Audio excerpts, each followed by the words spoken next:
1987 October 21 தீபாவளிக்கு வந்துச்சு. மனிதன் நாயகன் போட்டியா வந்துச்சு, உழவன் மகன் வந்துச்சு. இதே 1987 அக்டோபர் 21 வந்துச்சு. இந்த வருஷம் அப்படியே 2025 அக்டோபர் 20 தீபாவளி வருது. இன்னைக்கு 12, மொத்தத்துல இந்த 8 நாள் வித்தியாசம் தான். 38 வருஷத்துக்கு முன்னாடி என்ன அலப்பறை பண்ணமா, அப்ப நாங்க மட்டும் அலப்பறை பண்ணா,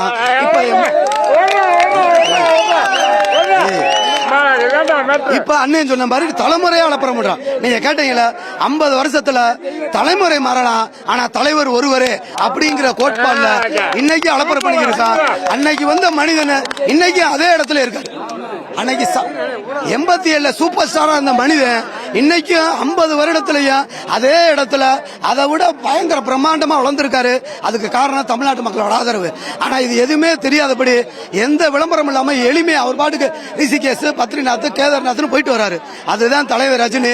இந்த உலகம் உள்ளவர, இந்த பூமி உள்ளவர, இந்த வானம் உள்ளவர தலைவர் போல என்னைக்குமே நினைச்சிருக்கான். வாழ்க மதுரை இல்லங்க, டோட்டல் வேர்ல்டு வைடு மாசு இருக்கு.